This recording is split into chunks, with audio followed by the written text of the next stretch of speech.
हरे कृष्णा। तो आप सब भक्तों का स्वागत है गीता द कोर्स में। तो आज हमारा अंतिम दिन है और 19 सेशन है, 19वां सत्र आज हम करेंगे। और जिसके अंतर्गत जो अंतिम अध्याय है 18 चैप्टर, जो गीता का सबसे लंबा अध्याय है, इसमें 76 श्लोक हैं। थोड़ा सा कठिन भी है। और जिस प्रकार हम कोई भी कोर्स करते हैं तो जो अंत में उसका समरी बताया जाता है, तो उसी प्रकार जो अंतिम अध्याय है वो पूरे गीता का समरी है, कंक्लूजन है कि पूरी गीता में हमने क्या पढ़ा, वो इस अध्याय में भगवान बताते हैं एक्चुअली। तो बेसिकली उन्हें भगवान ने क्या किया है, समराइज किया है 17 अध्यायों को। फिर से भगवान दोबारा शॉर्टकट में समझाते हैं। तो इस अध्याय की शुरुआत करने से पहले आइए हम प्रार्थना करते हैं हमेशा की तरह कि भगवद गीता का जो सार है उसको समझ पाए और मैं अच्छे से बता पाऊं। ओम अज्ञानतिमिरान्धस्य ज्ञानञ्जनशलाकया चक्षुरुन्मिलितं येन तस्मै श्रीगुरुवे नमः।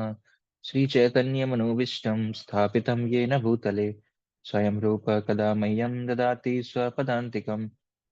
वन्देऽहं श्रीगुरु श्रीयुतापदकमलं श्रीगुरुन् वैष्णवांश्च श्रीरूपं साग्रजातं सहगणरघुनाथान्वितं तं सजीवम् साद्वैतं सावधूतं परिजनसहितं कृष्णचैतन्यदेवं श्रीराधा कृष्णपादान् सैगणललितः श्रीविशाखान्वितांश्च नमो विष्णुपादाय कृष्णपृष्ठाय भूतले श्रीमते भक्तिवेदान्त स्वामिन्यति नामिने नमस्ते सरस्वते देवे गौरवाणी प्रचारिणे निर्विशेष शून्यवादी पाश्चात् देशतारिणे जय श्री कृष्ण चैतन्य प्रभु नित्यानंद श्री अद्वैत गदाधर शिवासादि गौर भक्तविंद।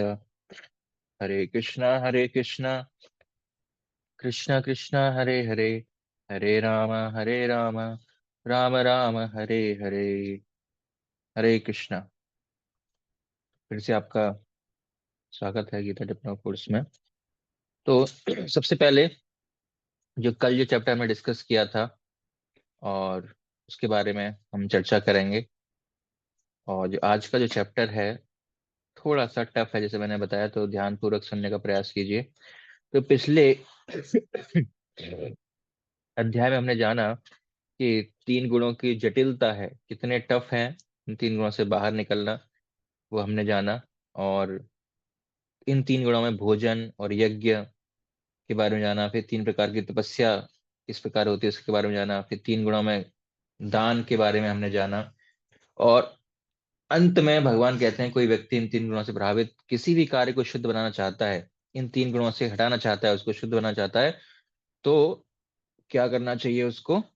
भगवान के नामों का जप करना चाहिए, ओम तत्सत है, जो विष्णु के नाम को संबोधित करते हैं। चाहे हम हरे कृष्ण बोले, भगवान का नाम लें, तो उन गुणों के प्रभाव से हम बाहर आ सकते हैं। और साथ ही साथ जो भी हम कार्य करते हैं भगवान के लिए करना है। जो पिछले चैप्टर में हमने जाना कि किस प्रकार इस कारागार से निकलना आसान नहीं है और बहुत जटिल स्थान है, रास्ता भी पता हो तो भी कठिन है।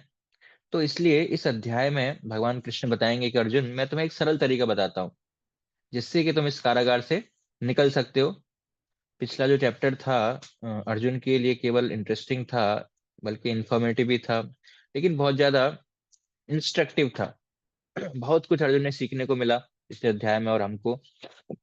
और अर्जुन को इस चैप्टर ने मजबूर कर दिया सोचने में कि अगर यज्ञ दान तपस्या तीन गुणों से प्रभावित है, तो फिर कुछ तीन गुणों से प्रभावित है सब कुछ, तो फिर क्या रास्ता है?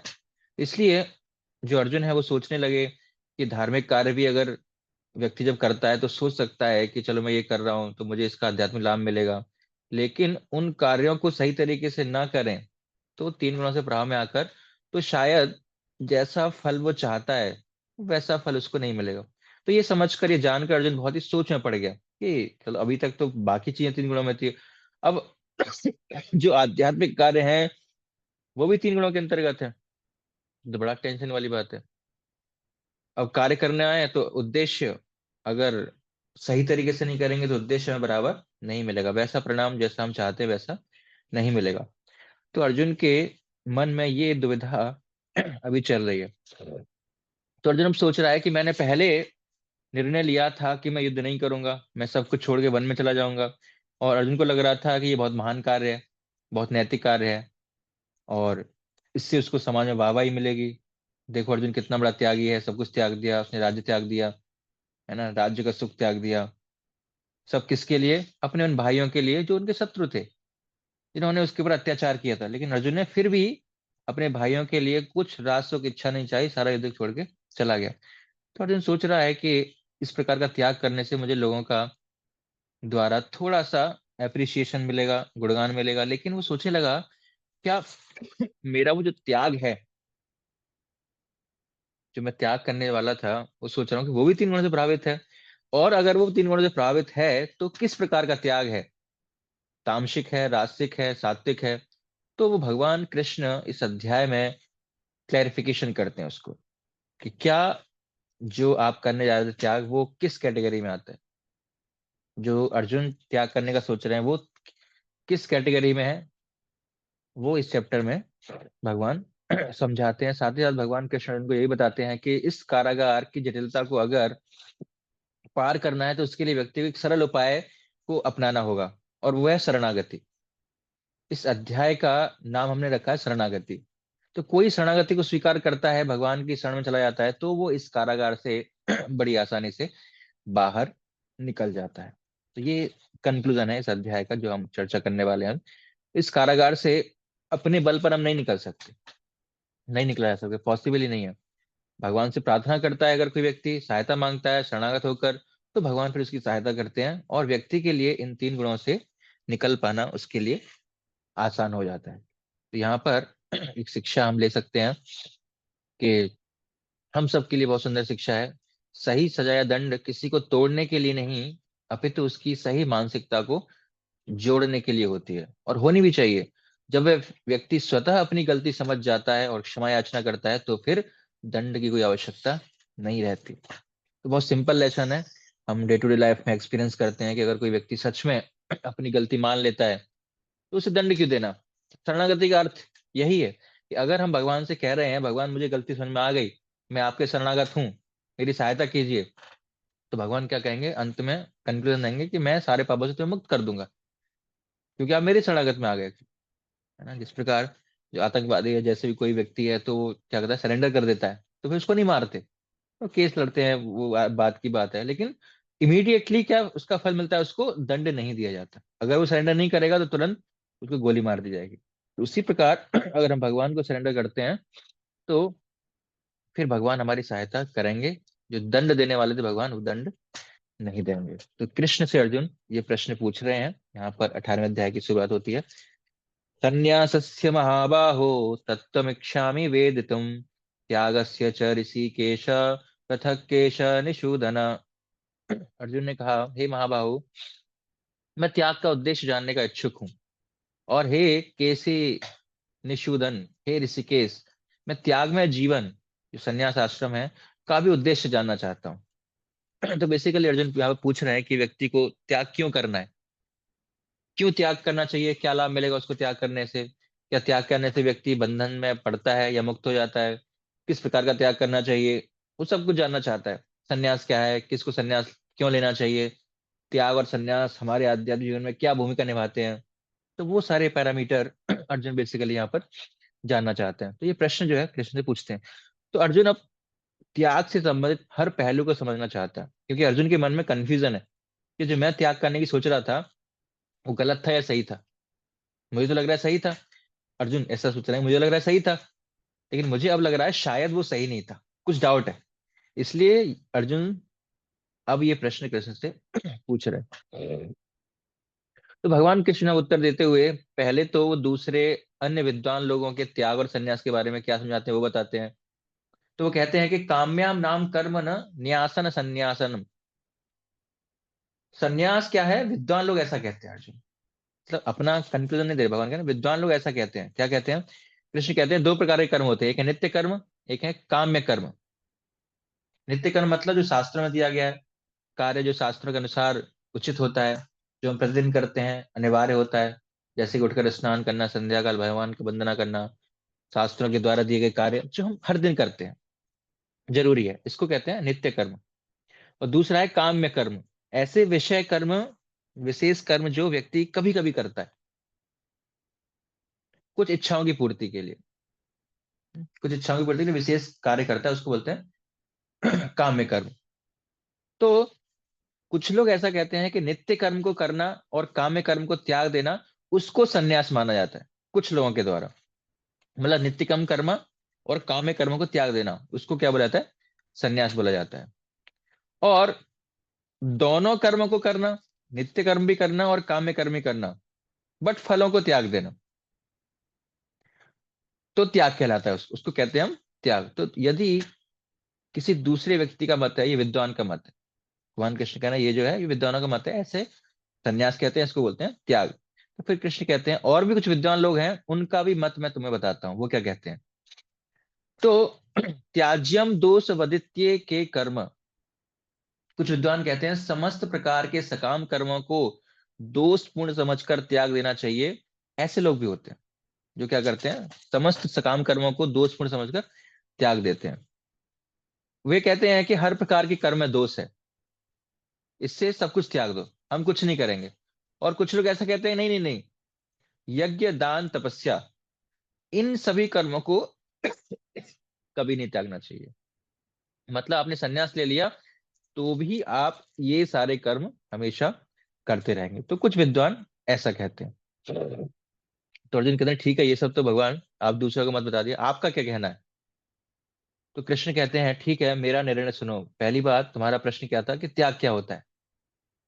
तो त्याग तीन प्रकार का होता है। त्याग भी तीन गुणों से प्रभावित होता है, जैसा अर्जुन सोच रहा था, कृष्ण ने भी वही किया कि त्याग भी तीन गुणों से प्रभावित है।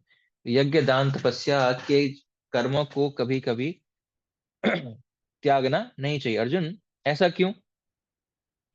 क्योंकि तीन कार्य महात्माओं को भी शुद्ध बनाते हैं, यज्ञ ध्यान और तपस्या, इसीलिए ये चीजें कभी भी त्यागनी नहीं चाहिए, भगवान कह रहे हैं। इसको एक उदाहरण से समझते हैं। जैसे मान लो घर हमारा साफ रहे और हम चाहते हैं कि घर में सफाई रहे, तो एक बार सफाई करने के बाद कुछ नहीं होगा, है ना। एक बार तुमने सफाई कर दी, इसके बाद हमें दो चीजें बार बार करनी पड़ेंगी जिससे कि हमेशा के लिए घर साफ होगा। एक बार हमने सफाई कर दी और हम चाहते हैं कि जो हमारा घर है वो हमेशा के लिए साफ रहे, तो उसके लिए दो चीजें जो बार बार हमें क्या करनी पड़ेंगी, कोई बताना चाहेगा? एक बार आपने सफाई कर दी और आप चाहते हो कि जो घर है हमेशा साफ रहे, तो दो चीजें जो आपको क्या करनी पड़ेंगी। क्या करते हैं हम घर को साफ रखने के लिए, हमेशा साफ रख रहे? Regular maintenance. ठीक है, तो बहुत सिंपल है, इतना सोचने वाली बात नहीं है। हमें क्या करना है, रोजाना सफाई करनी है और गंदगी नहीं फैलानी, है ना। दो चीज करनी है हमको, रोजाना सफाई करते रहना है और गंदगी नहीं फैलाना। ये दो काम करने से निरंतर हमारा घर जो है वो साफ रहेगा। उसी प्रकार हम कोई आध्यात्मिक कार्य करते हैं रोजाना रेगुलरली बेसिस पे, तो हृदय हमारा गंदा नहीं हो सकता है। लेकिन अगर एक बार करके छोड़ देंगे तो हृदय गंदे होने के चांसेस हैं। तो इसी प्रकार अगर रोजाना अगर हम कार्य करेंगे, आध्यात्मिक कार्य निरंतर करते रहेंगे, तो हमारा हृदय साफ रहेगा। इसलिए भगवान कह रहे हैं कि यज्ञ दान तपस्या, ये जो कार्य है, ये कभी भी किसी भी स्थिति में नहीं छोड़ने चाहिए। अगर छोड़ देंगे तो हमारा हृदय फिर गंदा हो जाएगा। साफ करना हमने छोड़ दिया घर को, तो क्या होगा, फिर गंदा हो जाएगा। इसलिए ये शिक्षा बहुत महत्वपूर्ण है हम लोगों के लिए। कोई भी स्थान यदि साफ रखना हो तो उससे गंदा होने से बचना चाहिए और नियमित रूप से उसकी सफाई करते रहना चाहिए। आध्यात्मिक कार्य हमारे मन पर जमी पुरानी धूल को हटाने में और नई धूल को न आने देने में सहायता करते हैं। तो जब हम आध्यात्मिक कार्य करते हैं तो क्या होता है, हमारा हृदय जो पुरानी धूल है, जो गंदगी है, उसको हटाता है। और जो नई गंदगी आने वाली है या आने वाली है, जब हम भौतिक प्रकृति के संपर्क में आते हैं, तो वहां से क्या है, गंदगी आई हमारे जीवन में। संग करेंगे हम किसी का, किससे मिलेंगे तो क्या होगा, भौतिक संग करेंगे तो भौतिक प्रवृत्ति, भौतिक चेतना हमारे अंदर आएगी।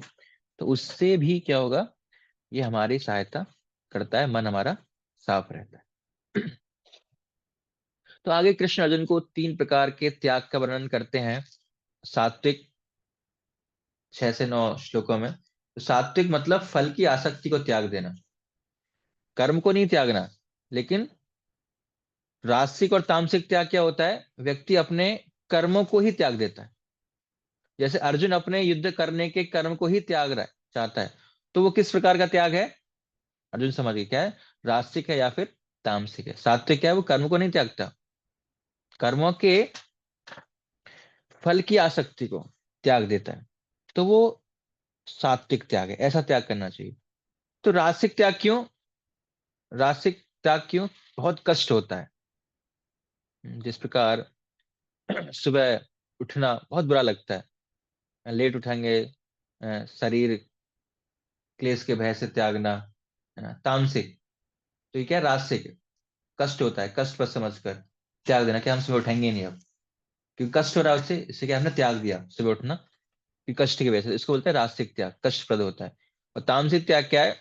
मोह बस अज्ञानता के बस त्याग दिया कि किसी अटैच्ड हैं हम, किसी आसक्त हैं, या फिर मूर्खता बस, अज्ञानता बस हमने त्याग दिया, उसको बोलते हैं तामसिक त्याग। और भावना, भावना क्या रहती है? सात्विक त्याग के पीछे भावना क्या है? व्यक्ति कर्तव्य बुद्धि के साथ में कार्य करता है और कर्तृत्व सोच से दूर रहता है कि मैं करता हूं इसका। और अगर आपको याद होगा कि कर्तृत्व मतलब हमने उसकी मानसिकता कहते हैं, तो वो उस मानसिकता से बचा रहता है, कर्तृत्व की भावना से कि मैं करता हूं उसका। तो कृष्ण ने यहाँ पर ये बता दिया कि जो सात्विक त्याग है अर्जुन, वो करो। उसमें व्यक्ति उस कार्य से ग्रहण नहीं करता जो शरीर को थोड़ा सा कष्ट पहुंचाता है या शरीर के लिए थोड़ा सा कठिन होता है, और ना वो उस कार्य से बहुत ज्यादा आसक्त होता है जो शरीर को बहुत ज्यादा कंफर्ट देता है। वो दोनों कार्यों से अनासक्त रहकर अपने कर्तव्य का पालन करता है। तो ये वास्तविक त्याग है अर्जुन। जो आप सोच रहे थे वो त्याग जो है वो रास्तिक या तामसिक है। तो अर्जुन कहते हैं कि सतोगुण त्याग करना चाहिए। कृष्ण कहते हैं हाँ बिल्कुल सतोगुण करना चाहिए।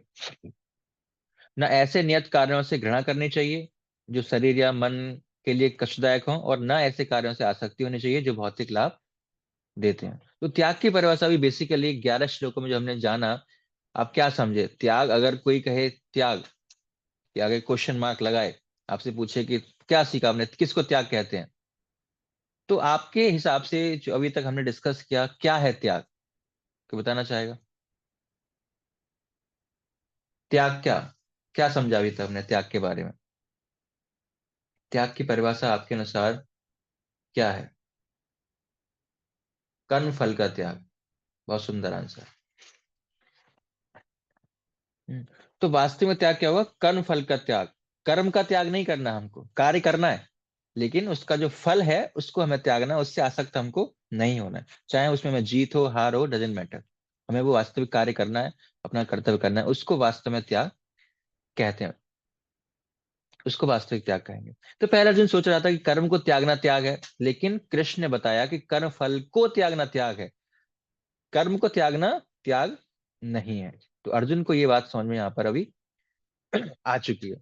और कृष्ण कहते हैं जो ऐसा नहीं करता, जो गलत तरह का त्याग करता है, तो क्या करता है? वो संसार में घूमता रहता है और उसे तीन परिणाम मिलते हैं। इष्टम, स्वर्गीय सुख मिलता है। मिश्रम, मनुष्य जीवन मिलता है। या फिर अनिष्टम, नारकीय सुख मिलता है, मनुष्य जन्म प्राप्त होता है। तो ये तीन प्रकार के परिणाम उसको होते हैं। और इष्टम मतलब जैसे स्वर्ग सुख मिलता है, इष्टम अर्थात मतलब स्वर्ग सुख मिलता है, और अनिष्टम मतलब उसे नारकीय जीवन मिलता है। मतलब इष्टम मतलब ऊपर के लोक में जाएगा, अनिष्टम मतलब नीचे के लोक में जाएगा, मिश्र मतलब मध्य में बना रहेगा, लेकिन वो रहेगा इस संसार के चक्कर में ही फंसा रहता है तीन प्रकार के चीजों से।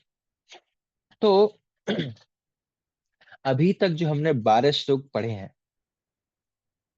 तो बेसिकली ये जो 12 श्लोक हैं, हमने एक भगवद गीता में बताया था कि जो पहले 6 अध्याय हैं वो कर्मयोग को बताते हैं, बीच के 6 अध्याय भक्ति योग को बताते हैं, और जो बाद के 6 अध्याय हैं वो ज्ञान योग को बताते हैं। तो अभी तक जो हमने बेसिकली 12 श्लोक पढ़े हैं, वो गीता के कौन से अध्याय का समरी हमने पढ़ा?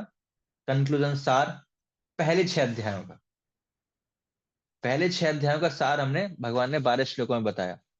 देखो भगवान का जो समझाने का तरीका कितना अच्छा है।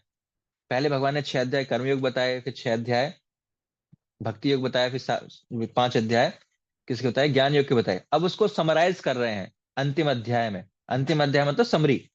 अब अंतिम अध्याय में भी क्या कर रहे हैं, पहले 12 श्लोकों में भगवान ने पहले 6 चैप्टर को समराइज किया, और अभी के कुछ आगे के श्लोकों में वो जो ज्ञान योग है उसको समराइज करेंगे, और बाद के श्लोकों में फिर भगवान क्या करेंगे, भक्ति योग को समराइज करेंगे, और उसका भी जो लास्ट श्लोक है समरी, उसको देंगे फिर भगवान। तो ये भगवान का पढ़ाने का तरीका है। जब हम भी पढ़ाएं किसी को, लेक्चर लें, बुक लिखें, तो इसी फॉर्म में हमें भी लिखना चाहिए, जिससे कि वो आ, सीख पाए। तो यहाँ पर भगवान ने 12 श्लोक में जो कर्म का सिद्धांत है, कर्म योग के बारे में यहाँ पर समझा दिया। उसके बाद जो नेक्स्ट विषय है वो है ज्ञान। उसके बारे में भगवान अब बताना शुरू करेंगे। तो ज्ञान के बारे में उसको भगवान बताते हैं कि इस प्रकार से, अर्जुन मैं करता हूं, इस सोच का त्याग कैसे करें। जो कर्तृत्व की भावना है कि मैं करता हूं, मैंने कार्य किया है, तो इस सोच की भावना का कैसे हम त्याग करें। ये जो डायग्राम आप देख रहे हो बहुत कॉम्प्लिकेटेड है, आज हम उसको समझाएंगे नहीं, आज केवल आपको एक झलक दिखा रहे हैं यहाँ पर। तो कृष्ण जो कर्ता की मानसिकता से निकलने का जो उपाय है उसको समझा रहे हैं यहाँ पर। तो वो दो प्रकार के कार्य हो सकते हैं, सही कार्य और गलत कार्य। और जो हमने कल डिस्कस किया था कि हम किसी भी कार्य को 3 प्रकार से कर सकते हैं, है ना, शरीर से, वाणी से और मन से। कायक, मानसिक और मनसा वाचा कर्मणा। तो किसी प्रकार के कार्यों में चाहिए वो सही और गलत हो, तो इन्हीं 3 में से कुछ कार्य का ही होगा। मतलब या तो मन से किया होगा, या शरीर से किया होगा, या वाणी से किया होगा। तो भगवान कह रहे हैं कि इसके पीछे 5 कारक होते हैं। कोई भी हम कार्य करें, इसके पीछे कौन कौन से 5 कारक हैं। पहला है परमात्मा, जो अनुमति देते हैं। और दूसरा क्रिया, स्थान जहां पर कार्य किया जाता है, क्रिया करता है, जो कार्य को करता है। और तीसरा है उपकरण, कार्य करने के लिए वो किन चीजों का प्रयोग करता है। उपकरण जैसे अपने शरीर का प्रयोग करता है, इंद्रियों का प्रयोग करता है। और चेष्टा, प्रयास करता है, चौथा कारक। और एफर्ट डालता है। तो ये 5 कारक हो गए, उपकरण, चेष्टा, परमात्मा, और क्रिया स्थान, और क्रिया करता, जिस जो कार्य कर रहा है व्यक्ति स्वयं। तो इस प्रकार 5 कारक होते हैं, और भगवान कृष्ण कहते हैं जो व्यक्ति भी इन 5 कारक के विषय को समझ लेता है, वो इस कर्तृत्व की मानसिकता से बाहर निकल सकता है। अगर जिसने ये सिद्धांत समझ लिया कि किसी कार्य के पीछे 5 कारक हैं, मेरा कोई रोल नहीं है, तो ये सिद्धांत अगर किसी ने समझ लिया, तो फिर वो सोचेगा कि नहीं, मैं करता नहीं हूं, मैं कार्य नहीं कर रहा। क्योंकि इन सबका रोल है, भगवान का भी रोल है, परमात्मा का भी रोल है, और स्थान का भी रोल है, उपकरणों का भी रोल है, चेष्टा प्रयास का भी रोल है। तो मैं अकेला करता यहाँ पर नहीं हूं। तो वो इस मानसिकता से बाहर निकल सकता है, वास्तविकता में इसको समझ जाता है कि वास्तविकता में कार्य ये कैसे हुआ है। तो उससे फिर अपने कर्मों का फल नहीं मिलता, वो अपने कर्मों के फल से बचा रहता है अर्जुन। इस प्रकार की मानसिकता से वो बच जाता है, कर्म फलों से भी वो बच जाता है। तो इतना कहने के बाद भगवान कृष्ण आगे कहते हैं, अर्जुन किसी भी क्रिया के 2 भाग होते हैं। इसको थोड़ा ध्यान से समझने की कोशिश कीजिएगा। कोई भी एक्टिविटी हम करते हैं, उसके 2 भाग होते हैं, एक है प्रेरक, एक है घटक। तो प्रेरक मतलब उस कार्य को करने के लिए प्रेरणा, इंस्पिरेशन कैसे मिली, उसको प्रेरक बोलते हैं। और जब आपको प्रेरणा मिल गई, तो उस कार्य को किया आपने, उस कार्य को करने का जो प्रोसेस है ना, उसको घटक कहते हैं। तो 2 चीजें, प्रेरक और घटक, इसको हम एक उदाहरण से समझते हैं। जैसे समझ लीजिए कि हमें गुलाब जामुन बनाना है। तो गुलाब जामुन बनाने के लिए मुझे गुलाब जामुन बनाने का ज्ञान होना चाहिए, गुलाब जामुन कैसे बनता है। दूसरा, मैं गुलाब जामुन क्यों बनाना चाहता हूँ, क्योंकि मुझे गुलाब जामुन खाना है, या किसी और को खिलाना है, या भगवान को ऑफर करना है। तो या इसका एक उद्देश्य है कि मैं गुलाब जामुन चाहता हूँ। और मुझे गुलाब जामुन बनाने के लिए उपकरण चाहिए। गुलाब जामुन बनाना है तो किचन में जाऊंगा, बर्तन उपकरण बनाना है, उनको अपने हाथों से उठाऊंगा, आंख का भी प्रयोग होगा, अपने शरीर को भी यूज करना होगा। तो उपकरण हो गया। और फिर कार्य, पूरा प्रोसेस, तो मैंने चार चीजें बताई, इन चार में से कुछ प्रेरक हैं और कुछ घटक हैं, है ना। ज्ञान, उद्देश्य, उपकरण और कार्य। तो इन चार चीजों में से कुछ उत्प्रेरक हैं और कुछ घटक हैं। तो बताएंगे कौन से कार्य इसमें इंस्पिरेशन है जिनसे मिली है, वो है, और कौन से घटक हैं, कौन से प्रेरक हैं और कौन से घटक हैं। कौन बताना चाहेगा। तो जिससे प्रेरणा मिलती है वो क्या प्रेरक है, तो कौन से कार्य हैं इनमें जिससे प्रेरणा मिलती है बनाने की।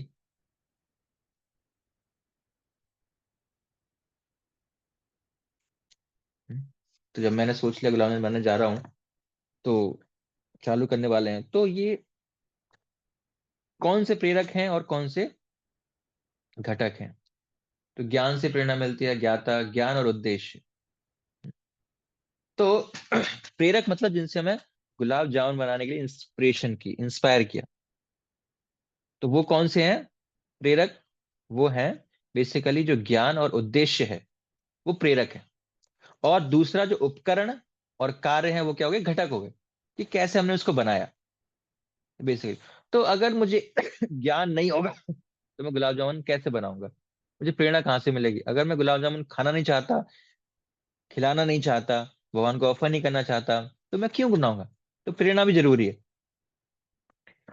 तो उद्देश्य क्या है, खाना या खिलाना, और घटक क्या है, उसका जो प्रोसेस है, शरीर का प्रयोग किया, इंद्रियों का प्रयोग किया और कार्यों का प्रयोग किया। तो इस तरह कृष्ण यहाँ पर समझाते हैं कि उत्प्रेरक, प्रेरक और घटक दो तरह की चीजें होती हैं। और फिर अर्जुन कहते हैं अच्छा, तो ये सब चीजें भी तीन गुणों से प्रभावित होती हैं, फिर तो अब सब कुछ ही तीन गुणों से प्रभावित होता है, ये चीजें भी तीन गुणों से प्रभावित होती हैं, ऐसा अर्जुन का प्रश्न है। तो इस संसार में जो भी चीजें हैं क्या है, इन तीन गुणों से प्रभावित होती ही हैं। यस, क्योंकि हम देखते हैं कि सब चीज तीन गुणों से प्रभावित होती हैं, तो छोटी छोटी चीजें भी तीन गुणों से प्रभावित होंगी। तो कृष्ण कहते हैं बिल्कुल अर्जुन, तुम सही समझ रहे हो, सारी चीजें तीन गुणों से प्रभावित होती हैं। जैसे मैंने कहा था कि ये बहुत लंबा चैप्टर है, इसलिए यहाँ पर हर चीज हम एक्सप्लेन डिटेल में नहीं करेंगे, आपको केवल आउटलाइन दे रहा हूँ यहाँ पर। तो 20 से 22 श्लोक में कृष्ण बताते हैं कि किस प्रकार ज्ञान तीन गुणों से प्रभावित है। फिर 23 से 25 श्लोक में बताते हैं किस प्रकार कर्म तीन गुणों से प्रभावित होता है, और फिर किस प्रकार कर्ता, करने वाला भी तीन गुणों से प्रभावित होता है, बुद्धि भी तीन गुणों से प्रभावित होती है, और व्यक्ति भी धृति, जो डिटर्मिनेशन है, वो भी तीन गुणों से प्रभावित होता है। तो बहुत कॉम्प्लिकेटेड है। इसलिए आप देखते हैं कि हम कोई भी एक्टिविटी करने जाएं, हम स्वयं तीन गुणों से प्रभावित हैं। वो एक्टिविटी करने का जो ज्ञान है हमारे पास, वो तीन गुणों से प्रभावित है। वो जो प्रोसेस है, वो भी तीन गुणों से प्रभावित है। इसलिए एक ही एक्टिविटी को जब अलग अलग लोग करते हैं तो उसका अलग अलग आउटकम आता है, अलग अलग उसका परिणाम आता है। समझ में आ रहा है आपको, आशा करता हूँ। जैसे गुलाब जामुन है, एक ही प्रकार की वस्तु को ही गुलाब जामुन बनाता है, एक ही व्यक्ति, अलग अलग व्यक्ति बनाते हैं। तो उसको कौन बना रहा है, उसको बनाने की विधि कौन, कितनी आती है, कब बना रहा है, कहाँ बना रहा है, किस उद्देश्य से बना रहा है। तो ये सब सभी फैक्टर्स को कंसिडर करने के बाद गुलाब जामुन जो बनेगा, उसको एक पर्टिकुलर टेस्ट होगा। इतने सारे फैक्टर्स काम करेंगे उसमें, उसकी पर्टिकुलर क्वालिटी होगी, उसको खाने के बाद एक पर्टिकुलर एक्सपीरियंस होगा, वो हमेशा हमेशा अलग अलग होगा हर चीज का। ऐसा क्यों, क्योंकि तीन गुण इस प्रकार कॉम्बिनेशन करके हमें परिणाम दे रहे हैं, हर बार एक नया आउटकम आ रहा है, अलग प्रकार का आउटकम उससे मिलता है। तो ये सारी चीजें तीन गुणों के प्रभावित में कार्य कर रहे हैं। तो यहाँ पर हम जानेंगे कि तीन गुणों से जो बुद्धि है, वो तीन गुणों से कैसे प्रभावित होती है। एक्चुअली जो इंटेलिजेंस और बुद्धि, जैसे कि हम गीता में पढ़ रहे हैं, उसको आधुनिक विज्ञान समझ भी नहीं पाता। अगर आप आईक्यू टेस्ट कराने जाएंगे, इसलिए होता है कि आप गूगल पर जाकर आईक्यू टेस्ट टाइप करके अपना आईक्यू टेस्ट करते हैं, तो लोग ऐसा लगता है कि आईक्यू बहुत ऊंचा होगा, मतलब उसके पास बहुत बुद्धि है। लेकिन आईक्यू टेस्ट हमारी वास्तविक बुद्धि का बिल्कुल भी पहचान नहीं देता है। वो केवल एनालिटिकल स्किल्स को बताता है कि आप प्रॉब्लम को कितने अच्छे से सॉल्व कर सकते हो, शारीरिक बुद्धि है आपके पास कितनी, बस इतना ज्ञान देता है वो। लेकिन बुद्धिमान कितना है, वो आपका इंटेलिजेंस के बारे में नहीं जानता। लेकिन भगवान यहाँ बुद्धि को किस प्रकार बताते हैं, देखिए। वो कहते हैं कि सात्विक, राजसिक और तामसिक बुद्धि कैसे होती है, धर्म और अधर्म। तो सात्विक बुद्धि वाले व्यक्ति को धर्म क्या है अधर्म क्या है ये पता रहता है, अच्छे से जानता है कि सही क्या है गलत क्या है। जो रासिक बुद्धि वाला होता है वो धर्म और अधर्म की हमेशा भ्रमित रहता है, कंफ्यूज रहता है, ये करूं या वो करूं, ये अच्छा है या वो अच्छा है, क्लैरिटी नहीं होती उसको। और जो तामसिक बुद्धि वाला व्यक्ति होता है उसको धर्म जो है वो अधर्म लगता है, मतलब अच्छा कार्य उसे गलत लगता है, और गलत कार्य अच्छा लगता है। जो सही है उसको गलत लगता है, जो गलत है उसको सही लगता है। तो ये तामसिक बुद्धि वाला व्यक्ति है, उसके अंदर कैसी बुद्धि है, तामसिक बुद्धि है। तो अगर प्रिंसिपली देखा जाए सात्विक बुद्धि का सिस्टम ये है कि उस व्यक्ति में बहुत ज्यादा क्लैरिटी होती है, सही और गलत की पहचान होती है। जो कोई भी वो डिसीजन लेता है उस डिसीजन में क्लैरिटी होती है। वो कुछ भी शब्द कहता है उसमें क्लैरिटी होती है, उसके थॉट्स विचारों में क्लैरिटी होती है, तो हर चीज में क्लैरिटी होती है। सात्विक बुद्धि उसको कहा जाता है। और रासिक बुद्धि मतलब उसके शब्द, उसके थॉट्स, उसके डिसीजन सब में कंफ्यूजन होगा, अस्पष्टता रहेगी, कॉन्फिडेंस नहीं होगा, क्लैरिटी नहीं होगी। और तामसिक बुद्धि वाले व्यक्ति, उसके डिसीजन में मूर्खता दिखेगी, वो मूर्ख रहेगा थॉट्स में, है ना, हर चीज में वो सही को गलत बचाएगा, गलत को सही बताएगा, तो मूर्ख व्यक्ति ऐसा करेगा, तो मूर्खता दिखेगी। जैसा कि मैं आपको एग्जांपल देता हूँ कि किसी ने रामायण लिया, अब बुद्धि का प्रयोग किया उसको समझने का। अब वो रामायण ग्रंथ पढ़ने के बाद में अगर ऐसा सोचे कि राम गलत थे, रावण सही था, तो उस व्यक्ति को, बुद्धि को क्या बोला जाएगा, तामसिक बुद्धि, क्योंकि वो सही को गलत बोल रहा है, गलत को सही बोल रहा है, इसलिए वो क्या है, तामसिक बुद्धि है। इसलिए जो इंटेलिजेंस आईक्यू से नहीं जानी जाती है, इंटेलिजेंस इसके बेसिस पर जानी जाती है कि कौन सा गुण हमारे ऊपर हावी है, कौन सा गुण हमारे ऊपर प्रभाव डालता है। तो अर्जुन कृष्ण से पूछते हैं कि कोई भी कार्य व्यक्ति संसार में करता है, वो करता है सुखी होने के लिए, आप सुखी होने के लिए, और कोई उद्देश्य नहीं होता हमारा कार्य करने का। तो क्या जो सुख है, हैप्पीनेस है, वो भी तीन गुणों से प्रभावित होती है ना। तो भगवान कहते हैं यस ऑफ कोर्स, है ना। तो सब चीज तीन गुणों से प्रभावित हो रही है, तो जो खुशी है, जो सुख है, वो भी क्या होता है, तीन गुणों से प्रभावित होता है। तो तीन प्रकार का सुख है, सात्विक, राजसिक और तामसिक। तो इस चार्ट से उसको हम स्टडी करेंगे कि प्रारंभ में जो सात्विक सुख होता है वो कैसा लगता है, विष के समान होता है, जहर के समान लगता है, मतलब बहुत कड़वा होता है, अच्छा नहीं लगता, कष्ट देता है। लेकिन कुछ समय बाद वही सुख अमृतमय हो जाता है, अमृत के तुल्य हो जाता है, बहुत अच्छा लगता है। और राजसिक सुख कैसा होता है, शुरुआत में अच्छा लगता है, शुरुआत में अच्छा लगेगा, लेकिन बाद में वो विष जैसा होगा। जैसे इंद्रिय तृप्ति हम कर रहे हैं तो शुरुआत में कैसा लगेगा, अच्छा लगेगा, लेकिन वो बाद में हमें कष्ट देगा। उसी प्रकार हम भक्ति कर रहे हैं तो वो शुरुआत में हमें कष्टदायक लगेगा, जहर जैसा लगेगा, लेकिन बाद में वो अमृतमय लगेगा। और तामसिक सुख शुरुआत में भी कष्ट देता है और अंत में भी कष्ट देता है। जैसे हम ड्रिंक पी रहे हैं, ड्रिंक करने के बाद, शराब पीने के बाद जो सुख हमको मिल रहा है, वो शुरुआत में भी कष्टदायक है, इतनी कड़वी है, कोई टेस्टलेस है, और बाद में भी कष्टदायक है, तो वो तामसिक सुख है। तो शुरुआत में भी कष्ट और अंत में भी कष्ट। तो कारण क्या है, जब कर्तव्य बुद्धि से कार्य करते हैं तो सात्विक सुख की अनुभूति होती है। अगर केवल इंद्रिय तृप्ति के लिए कार्य करते हैं तो रास्तिक सुख की अनुभूति होती है। और जब आलस में, निद्रा में या मोह में सुख अनुभव, उसको बोला जाता है तामसिक सुख। तो आत्म साक्षात्कार में सात्विक जागरूक करता है, तामसिक अंधापन लाता है। तो ये एनालिसिस है सुख के बारे में जो भगवान तीन गुणों के आधार पर अर्जुन को बताते हैं। तो यहाँ कुछ छोटे छोटे एक्सपीरियंसेस हैं कि वो किस प्रकार का सुख है। जैसे अ, यहाँ पर एक महिला है, उसने इतना केक खाया कि उनका पेट खराब हो गया, खाने में तो अच्छा लगा लेकिन उनका पेट खराब हो गया। तो किस प्रकार का सुख है ये, राजसिक सुख है। यहाँ पर एक व्यक्ति सिगरेट पी रहा है, और सिगरेट पीना स्वास्थ्य के लिए हानिकारक है, पीते पीते खांस रहा है, उसको बीमारी हो जाती है, बाद में खांसता है, तो ये किस प्रकार का सुख है, तामसिक सुख है, शुरुआत में भी कष्ट है और बाद में भी कष्ट है। और अगर कोई व्यक्ति पढ़ाई करता है, पढ़ाई करने के लिए उसको अपना जो खेल है, मूवी में जाना है, फ्रेंड के साथ घूमना है, उन सब चीजों को त्यागना पड़ रहा है, मतलब जो कंफर्ट जोन से बाहर आना पड़ रहा है, मतलब शुरुआत में उसको कष्ट झेलना पड़ रहा है, लेकिन बाद में पढ़ाई करने के बाद वो अच्छी सेटल हो जाता है, अच्छी जॉब लगती है, फिर उसको अच्छा सुख मिलता है, अमृत के समान लगता है। तो ये क्या है, सात्विक सुख है। तो इस प्रकार हमने सुख के बारे में जाना, 3 प्रकार का सुख। यहाँ पर एक शिक्षा हम ले सकते हैं कि केवल यह मत सोचो कि क्या मैं सुखी हूँ, स्वयं से पूछो मेरे सुख का स्तर कौन सा है, सात्विक है, राजसिक है या तामसिक है। जिसे मैं सुख समझता हूँ, क्या वह वास्तविकता में सब कुछ है या उससे और बेहतर उच्चतर सुख भी है। तो हमेशा हमें जांच करनी चाहिए कि हम कौन सा सुख प्राप्त कर रहे हैं, ये कहीं तामसिक तो नहीं है, कहीं राजसिक तो नहीं है, या सात्विक कैसे प्राप्त करें उसके बारे में हमेशा सोच विचार करना चाहिए। उससे बेहतर भी कुछ है क्या।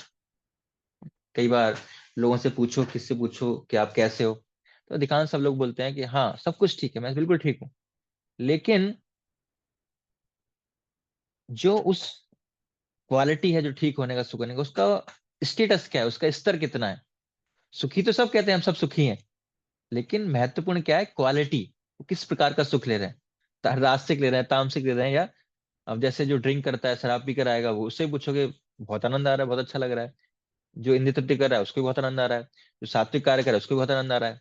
तो सब एक प्रकार से अगर किसी व्यक्ति से पूछोगे तो वो यही बोलेंगे हमें आनंद आ रहा है, सुख है, मैं सुख में हूँ। लेकिन किस स्तर का सुख वो ले रहे हैं, वो हमें जानना आवश्यक है।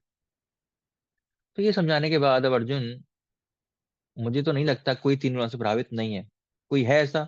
क्योंकि हर छोटी छोटी चीज 3 गुणों से प्रभावित होती है। तो कृष्ण कहते हैं इस लोक में, स्वर्ग लोक में और देवताओं के बीच में कोई भी नहीं है, बेसिकली बहुत मुश्किल से कोई मिलेगा जो 3 गुणों से प्रभावित नहीं है। सभी चीजें 3 गुणों से प्रभावित हैं। तो अर्जुन कहते हैं कि कैसे व्यक्ति इन 3 गुणों से ऊपर उठ सकता है ना। अब काम की बात पे भगवान आते हैं। अर्जुन पूछ रहे हैं काम की बात कि भाई ठीक है, सब कुछ 3 गुणों से प्रभावित है, तो अब क्या किया जाए। अब 3 गुणों से बाहर तो निकलना है, तो कैसे निकले। आपने तो बहुत जटिल बनाया है इसको। तो कृष्ण कहते हैं एक सरल सा उपाय अर्जुन, जो भी तुम्हारा स्वभाव है उसके अनुसार तुम्हें अपना कार्य करना है, उसे करो, लेकिन उस कार्य को भगवान की पूजा करने की भावना से करो। इस कार्य के द्वारा भगवान की पूजा करूंगा, उनकी आराधना करूंगा, तो वो तुम्हें 3 गुणों के बंधन से छुटकारा दिला देगा,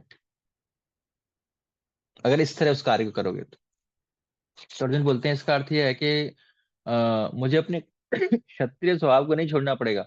नहीं अर्जुन, आपको इस स्वभाव को छोड़ने की आवश्यकता नहीं है ना। वो सही त्याग नहीं होगा, वो सात्विक त्याग नहीं होगा, वो राजसिक या फिर तामसिक होगा। तो ये स्वभाव है आपका, आपको इसको नहीं छोड़ना है। तो इस तरह यहाँ पर जो दूसरा सेक्शन का जो समरी है, भगवान वो समाप्त करते हैं 40वें श्लोक तक। तो 13 श्लोक से 40वें श्लोक तक भगवान जो ज्ञान है, जो ज्ञान योग है, तो भगवान ने ज्ञान योग कौन कौन से अध्याय बताया, भगवान ने कोई बताना चाहेगा। जो समरी अभी भगवान ने बताई है 13 से 40 श्लोक तक, वो हमने कौन कौन से चैप्टर में ये ज्ञान पढ़ा था। लास्ट 6 है ना, लास्ट 5 ना, क्योंकि अंतिम चैप्टर तो हम समरी पढ़ रहे हैं। तो 13, 14, 15, 16, 17 5 अध्याय में हमने ये ज्ञान पढ़ा था, जिसको भगवान ने समराइज किया ज्ञान योग को 13 से 40 में श्लोक में। तो ये 3 गुणों का वर्णन यहाँ पर भगवान ने किया, 5 कार्यों का वर्णन किया, विषय ज्ञान से संबंधित था। तो अब एक विषय है जिसको हमने गीता कोर्स किया था, इसमें ये ज्ञान के विषय इस चैप्टर में आए थे। और उसके बाद जो चैप्टर्स बच गए हैं, कौन कौन से बच गए हैं, 13 से लेके, सॉरी 7 से लेकर 12 तक चैप्टर बचे हुए थे। वो विषय रह गया, वो क्या है, भक्ति का विषय है। कर्म का समरी स्टडी बता दिया भगवान ने, ज्ञान का समरी बता दी। अब कौन सा रह गया, तो बीच के 6 अध्याय थे 7 से 12 तक, भक्ति योग। तो उसके बारे में भगवान अब समरी स्टडी यहाँ पर बताएंगे।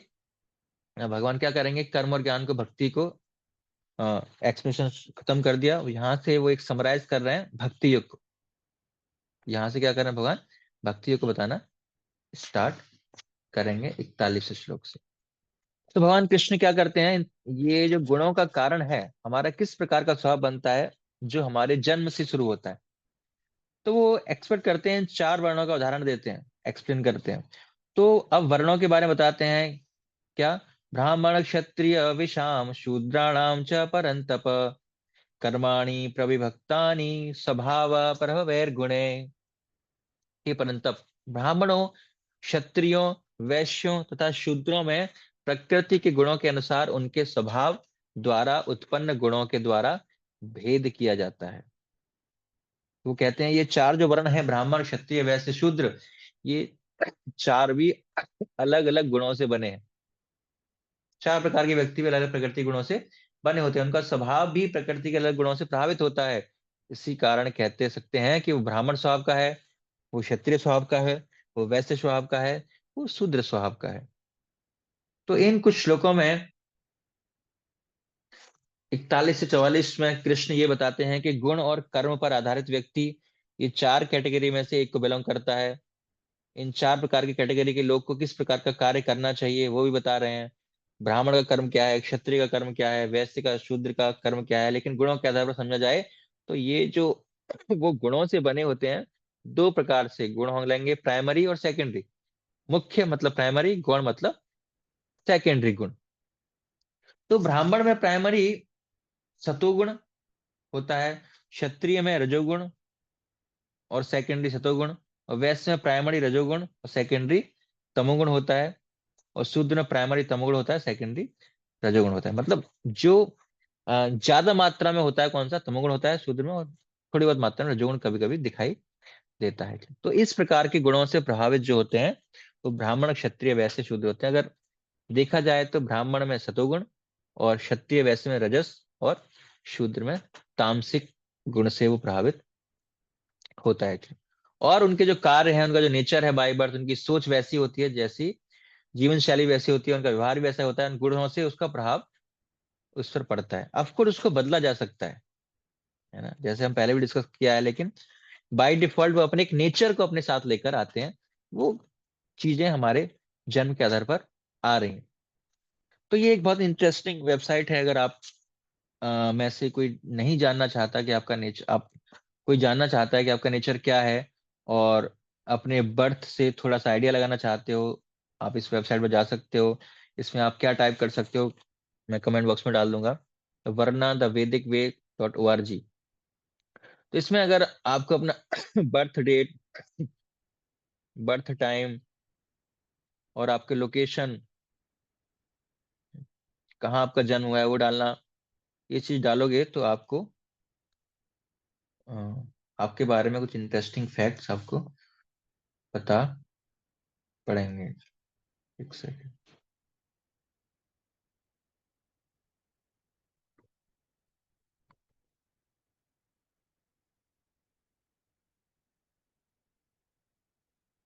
सो ये आप अपना चेक कर सकते हो, बहुत इंटरेस्टिंग है। तो लेकिन आप बेसिकली नेचर को पहचान पाते हैं तो ये सात्विक व्यक्ति हैं, राजसिक हैं, तामसिक हैं। तो अपने हमने चैप्टर 14 में एक एक्सरसाइज की थी कि अगर उन कार्यों को अगर हम करते हैं, उनका प्रभाव हमारे ऊपर ज्यादा है, तो हम सात्विक प्रकृति के हैं, कैसा खारे खाते हैं, कैसा गाने गाते हैं। तो हमने एक्सरसाइज की थी, उसको भी हम अपने जीवन से अप्लाई करके अपने जो नेचर है उसको पता लगा सकते हैं। और कल के चैप्टर में हम तीन गुणों के बारे में जाना था, इस टूल को भी यूज कर सकते हैं। तो इन तीनों को रिजल्ट को आप समावेश करके उनका समन्वय निकाल कर आप जान सकते हैं कि आप बेसिकली किस प्रकार का अ, किस प्रकार के नेचर से आप प्रभावित हैं, किस गुण में आपका ज्यादा प्रभावशाली नेचर है। तो भगवान कहते हैं इन चार प्रकार के लोगों में के बारे में, फिर वो कहते हैं कि अर्जुन, मैं तुम्हें ये जो विज्ञान बता रहा हूँ, कैसे तुम अपने कर्म को इस प्रकार कर सकते हो जिससे कि वो कर्म तुम्हें आध्यात्म जीवन में आगे बढ़ने में सहायता करेगा।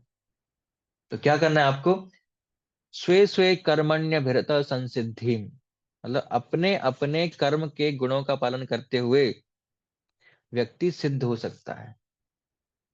अपने अपने कर्म के गुणों का पालन करते व्यक्ति क्या होता है, सिद्ध हो सकता है। अर्जुन पूछते हैं कैसे, कैसे हो सकता है भगवान। मतलब कृष्ण कह रहे हैं कि अर्जुन, तुम्हें दूसरे का कार्य करने की जरूरत नहीं है, तुम अपना कार्य करो जो तुम्हारा स्वभाव है। वो कहते हैं परमेश्वर सभी के स्रोत हैं और सर्वव्यापी हैं, भगवान से सब कुछ आता है, सबको भगवान ने ही बनाया है। तो अर्जुन, तुम आत्मा हो, तुम भगवान से ही आए हो, तुम्हारा जो शरीर है वो भगवान की ही देन है।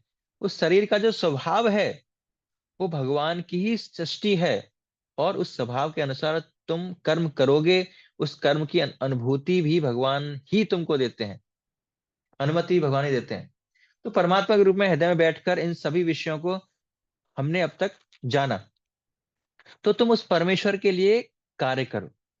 जो भी तुम्हारा स्वभाव है, स्वभाव के अनुसार परमेश्वर के लिए कार्य करो, ये जरूरी है। तो अर्जुन कहते हैं कि मैं समझा नहीं, समझ नहीं पा रहा, इसका तात्पर्य क्या है? तो कृष्ण कहते हैं अपने कर्म को और अपने फल को प्रयोग में लाओ, उसकी आराधना करने के लिए, भगवान की सेवा करने के लिए इतना करो बस अर्जुन तुम। मतलब जो भी आपका स्वभाव है, रजोगुण में, तमोगुण में, क्षत्रिय, वैसे जो भी स्वभाव है, आपको दो चीज करनी है। क्या करना है? कार्य को करना है, उनके फलों को भगवान को अर्पित करना है, भगवान की आराधना के लिए, सेवा के लिए उस कार्य को करना है। इतना करने से क्या होगा? तुम अब आध्यात्मिक प्रगति करने लगोगे और इन तीन गुणों के प्रभाव से बचने लगोगे अर्जुन। केवल ये तीन कार्य ये करना है आपको, तो आप तीन गुणों से ऊपर आ जाओगे। तो अर्जुन कहते हैं कि ब्राह्मण तो सतोगुण में है, क्षत्रिय रजोगुण में होता है, तो क्या ब्राह्मण बनना बेटर नहीं होगा? ब्राह्मण सतोगुण में है, तो मैं क्षत्रिय धर्म का त्याग करके ब्राह्मण बन जाऊंगा, प्रमोशन हो जाएगा मेरा, मैं सात्विक व्यक्ति बन जाऊंगा, तो ये तो अच्छी बात है ना। तो कृष्ण कहते हैं अर्जुन, स्वभाव के अनुसार कर्म करो, चाहे उसमें त्रुटि क्यों ना हो। गलती होगी चलेगा, परफेक्ट नहीं है चलेगा, जो तुम्हें स्वभाव मिला है उसके अनुसार कार्य करोगे तो उसको अच्छा होगा। किसी दूसरे का कार्य करने से बेहतर क्या है? अपना कार्य करो जो आपका स्वभाव है। उसमें गलती हो रही है, कोई दिक्कत नहीं, होने दो। तो अर्जुन कहते हैं मैं समझा नहीं कृष्ण। तो कृष्ण कहते हैं देखो अर्जुन, वास्तविकता में सच्चाई यह है कि अगर क्षत्रिय के कार्य में दोष है, तो ब्राह्मण के कार्य में भी तो दोष है, वैश्य के कार्य में भी तो दोष है, शूद्र के कार्य में भी तो दोष है। तो इस संसार में प्रत्येक व्यक्ति के कार्य में किसी न किसी प्रकार का दोष होता है। कोई मिस्टर परफेक्ट, मिसेस परफेक्ट नहीं है। हम जो भी करते हैं उसमें कुछ न कुछ त्रुटि, कुछ न कुछ गलतियां होती हैं, जानकर अनजानकर कुछ न कुछ गलतियां होती हैं। जैसे कि अग्नि आप जलाते हो तो थोड़ा बहुत धुआं निकलता है, वैसे ही हम जो कार्य करते हैं तो थोड़ी बहुत गलती होती है। तो दोष तो सबके कार्य में रहेगा, तुम्हारे कार्य में रहेगा, किसी ब्राह्मण के कार्य में भी रहेगा। इसलिए तुम सोचोगे मैं बस कार्य को बदल दूं तो उसमें दोष चला जाएगा, ऐसा नहीं होने वाला है। दूसरा कार्य करोगे तो उसमें ज्यादा दोष रहेगा। इसलिए अच्छा है कि अपने स्वभाव के अनुसार, जो आपका स्वभाव है उसके अनुसार कार्य करो, स्वभाव को चेंज आपको नहीं करना। और फिर एक सुंदर प्रिंसिपल हम यहाँ पर देखने को, सीखने को मिलता है कि हम कोई भी कार्य करें, कोई भी कर्म करें, तो उसके दो भाग हैं। एक तो उस कर्म में कुछ अच्छाई है क्योंकि हम शास्त्रों के अनुसार कर रहे हैं, और दूसरा उस कर्म में एक दोष है, वो तीन गुणों के प्रभाव के कारण आता है। जैसे अभी तक हमने तीन गुणों को इतनी गहराई से समझा कि हर कार्य में कुछ न कुछ दोष आता है तीन गुणों के कारण। तो कृष्ण कहते हैं अर्जुन, जब तुम उस कर्म को मुझे अर्पित कर देते हो, तो मैं उस कर्म के साथ मैं कुछ करता हूं। वो क्या करते हैं? आप इस डायग्राम में देख सकते हो क्या करते हैं, वो दोष को मिटा देते हैं भगवान, केवल क्या छोड़ते हैं? अच्छाई को रखते हैं।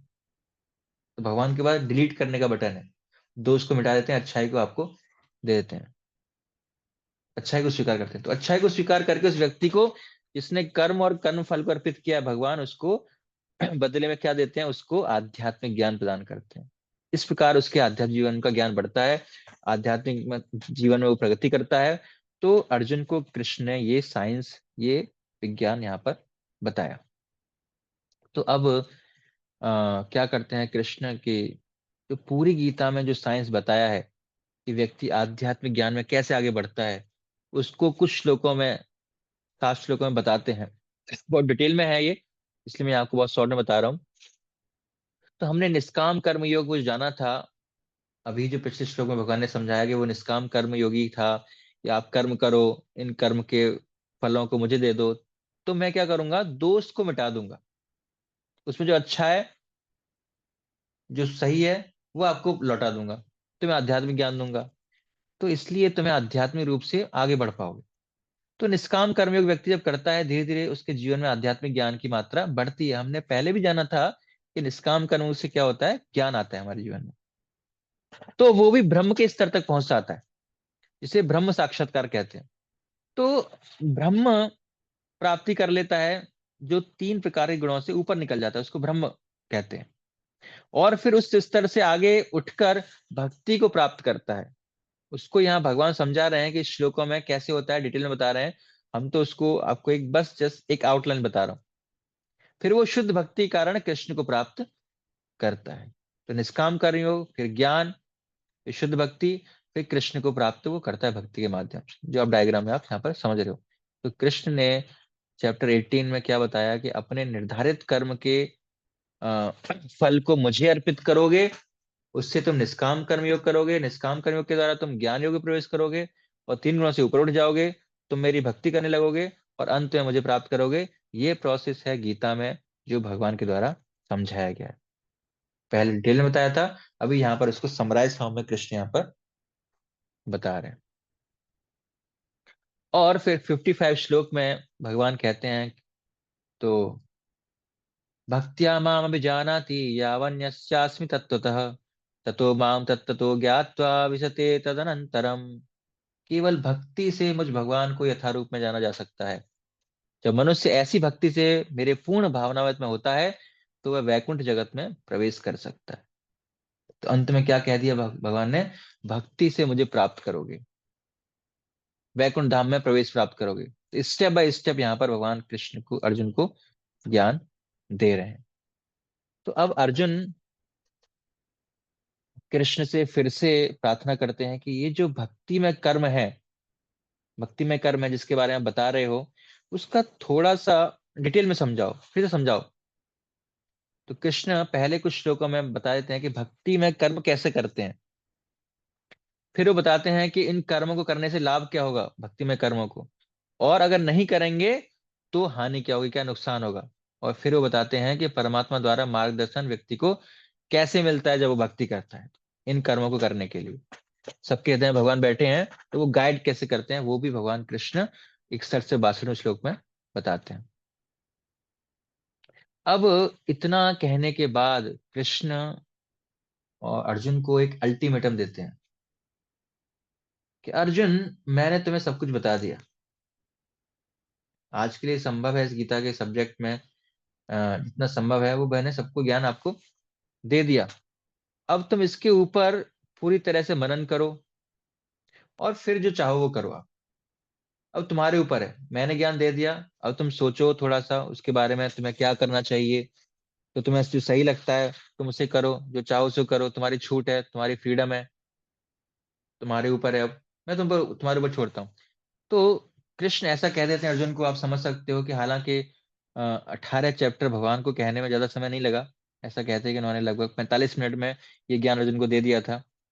लेकिन हम तो गीता को पिछले 19 सत्रों से डिस्कस करते आ रहे हैं, वो भी हम समराइज फॉर्म में, उसमें भी कितना पल्ले पड़ा हम जानते हैं। तो लगभग 30 घंटा इसके ऊपर हमने चर्चा की है, फिर भी हमने एक एक श्लोक पर चर्चा नहीं की है। हमें तो केवल ऊपर ऊपर से इसको देखा है। तो अर्जुन ने इतने सारे श्लोक सुने थे, और अब समझ सकते हो कि इतना सारा इन्फॉर्मेशन को प्रोसेस करना है ना, जब हम ज्यादा सुनते हैं तो क्या सुना कुछ याद ही नहीं रहता। तो अर्जुन को इतनी सारी इन्फॉर्मेशन को प्रोसेस करना है, अप्लाई करना है, कंक्लूजन पहुंचना इतना आसान नहीं है अर्जुन के लिए। तो अर्जुन कुछ सेकंड के लिए सोचते हैं, रुकते हैं, प्रोसेस करते हैं उस ज्ञान को जो अभी तक इनपुट क्या है, इसका मैं निष्कर्ष क्या करूं, मुझे पता है क्या करना चाहिए। तो लेकिन वो फिर भी एक मैसेज को, पूरे मैसेज को अपने माइंड में रिव्यू करते हैं, इसका क्या कंक्लूजन है, सार क्या है, कृष्ण को मैं क्या कहूं। तो अर्जुन जब इस प्रकार सोच रहे हैं, तो कृष्ण सोचते हैं कि मैं इसकी हेल्प कर देता हूँ। इसको ये सोच नहीं पा रहा है, तो कृष्ण सोचते हैं कि मैं इस प्रोसेस को कैसे कंक्लूजन तक पहुंचाना है। तो उस काम को आसान बनाने के लिए वो कुछ भगवान आगे कहते हैं। उसको सुनने से पहले मैं आपसे जानना चाहता हूँ कि अर्जुन से अगर कृष्ण भी कहें कि अर्जुन तुम क्या करोगे, तो अर्जुन क्या कहेगा। कुछ समय बाद अर्जुन कहेगा, लेकिन अगर मैं आपसे पूछा जाए,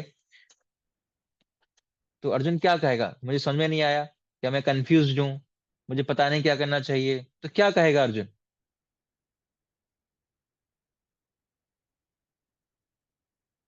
करिष्ये वचनम तव, है ना। तो अर्जुन बेसिकली वही करेगा जो कृष्ण ने कहा है, सिंपल।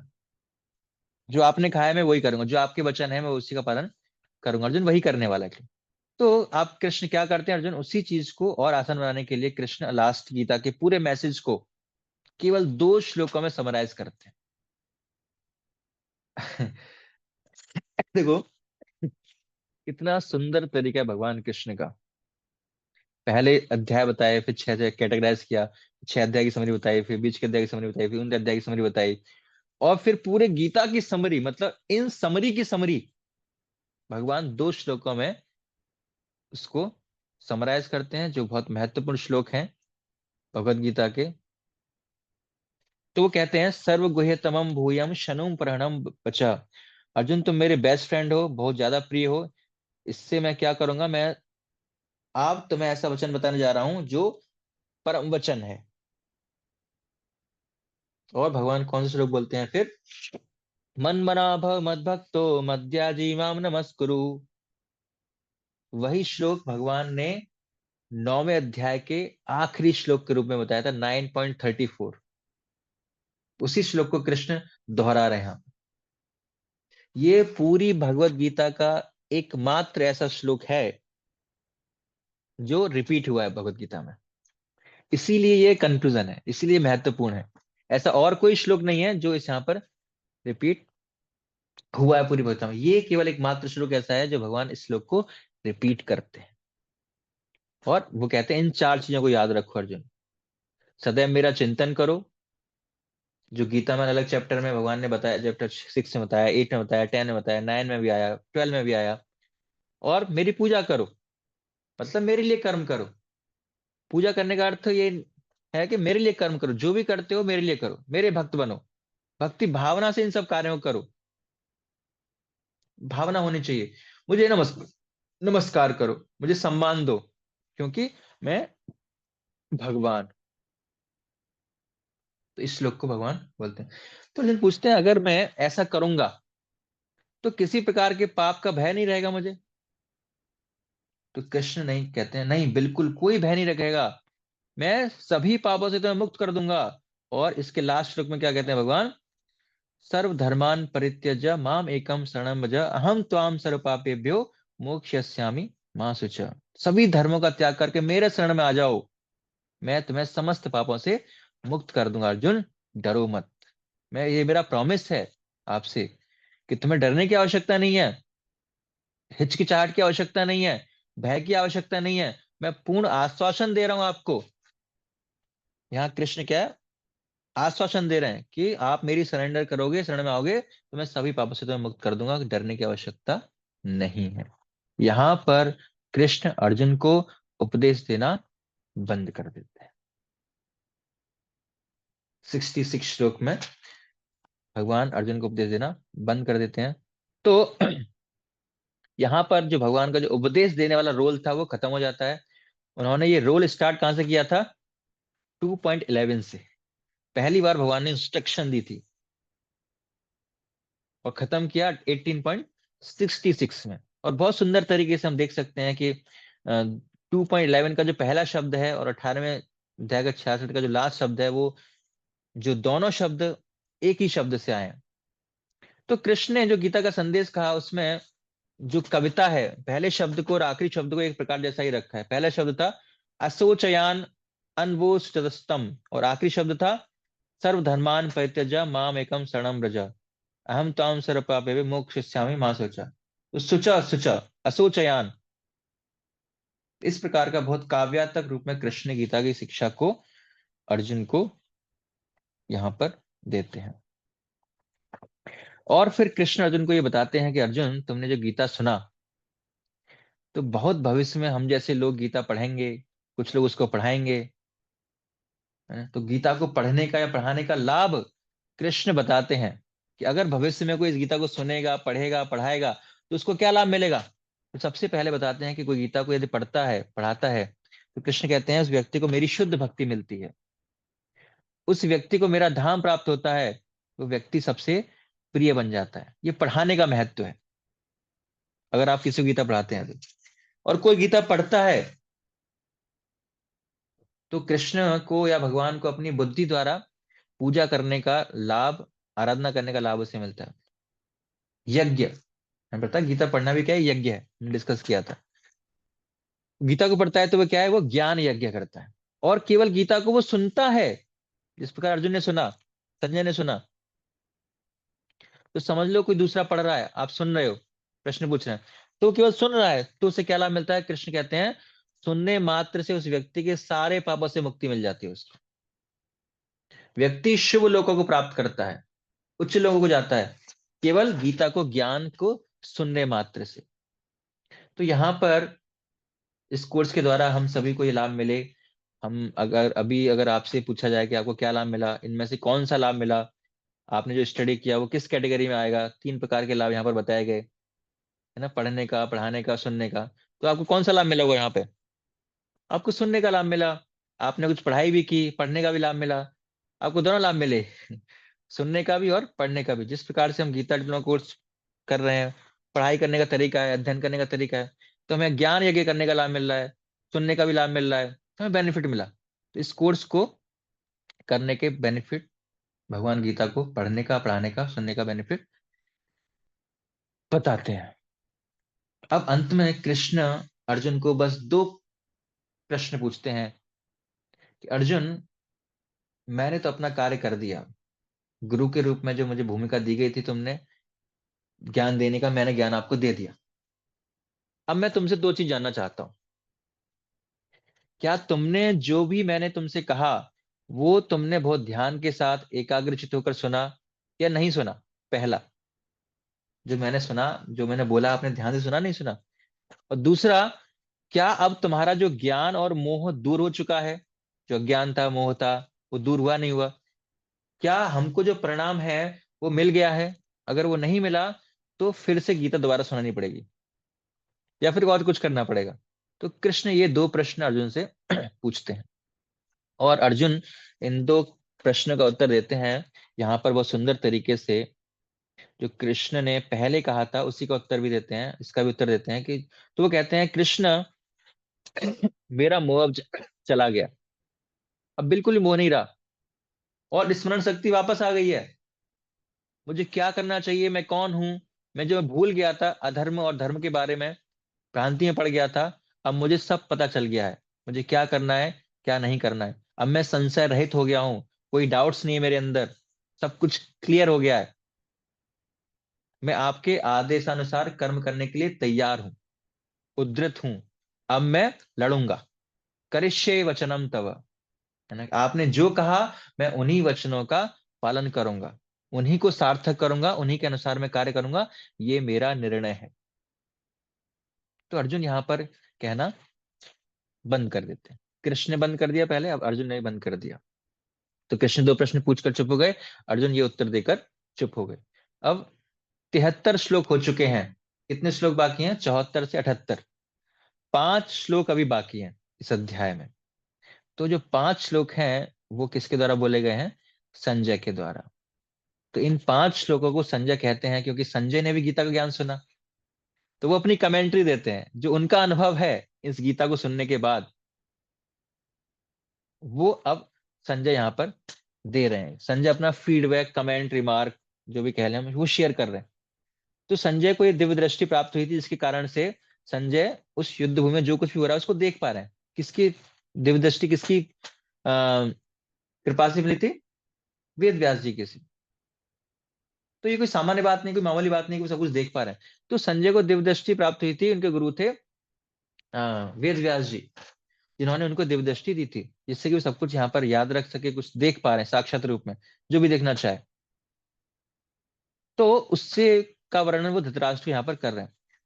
और क्यों वेद व्यास जी को याद कर रहे हैं? यहाँ पर उनको धन्यवाद देने के लिए, कृतज्ञता व्यक्त करने के लिए, कि आपकी कारण, आपने दिव्य दृष्टि दी मुझे, तो मैं अर्जुन और कृष्ण के संवाद को सुन पा रहा हूं।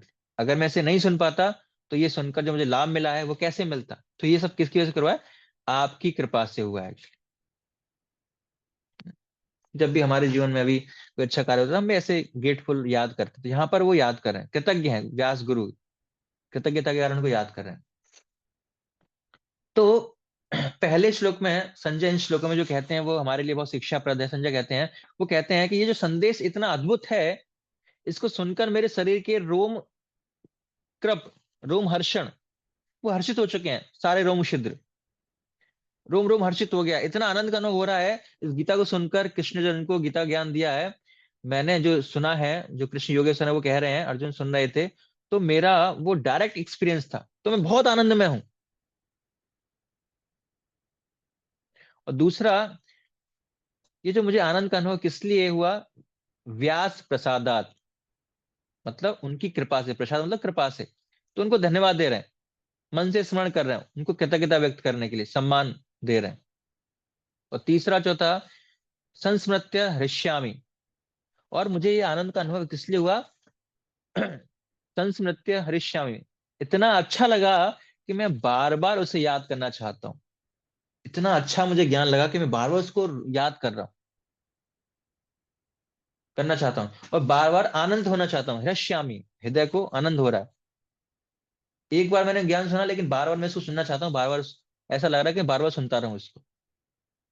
और फिर है रूपम अद्भुतम हरे, है ना, कि जब मैंने रूप को देखता हूँ, वो रूप कृष्ण का, वो स्वरूप रथ पर बैठे हैं, अर्जुन को गीता सुना रहे हैं, तो मैं उस रूप को देखकर आनंदित हो जाता हूँ। अद्भुत दृश्य है। और क्या क्या हो रहा है उसको, विस्मय पुनः पुनः, जब उस रूप को मैं आनंद हो जाता हूँ, तो मैं उस रूप को विस्मय पुनः पुनः बार बार याद करता हूँ, बार बार देखना चाहता हूँ, बार बार मेरे उस रूप को देखने की इच्छा यहाँ पर होती है। तो इस प्रकार जो संजय है वो अपना अनुभव 74 से 70 श्लोकों में बताते हैं। उसके बाद इस भगवत गीता का अंतिम श्लोक, हम्म, जो सार रूप में संजय का जो अ, संजय का जो सार है, जो गीता पढ़ने के बाद वो क्या समझते, उनकी क्या चेतना है, उनका क्या अंतिम संदेश है, वो इस अंतिम संदेश को यहाँ पर बताते हैं। अर्जुन का कंक्लूजन वो था, हमने पढ़ा, ये संजय का कंक्लूजन है कि गीता का जो उन्होंने सुना वो किस कंक्लूजन पर पहुंचते हैं। तो ऐसा कह रहे हैं लास्ट में, धृतराष्ट्र को कहते हैं कि महाराज, आप जानते हैं ना, कि आप जानना चाहते थे ना कि युद्ध में क्या होगा। आपका पहला प्रश्न था ना, पहला जो श्लोक था वो धृतराष्ट्र ने बोला था कि माम कहा पांडवा शिव किम करो संजय, कि मेरे और पांडव पुत्र ने क्या किया। तो आप जानना चाह रहे थे ना क्या होगा, युद्ध में क्या हो रहा है। आपने पहले श्लोक में पूछा था ना, धर्म क्षेत्र कुरुक्षेत्र संवेतायुत्सव।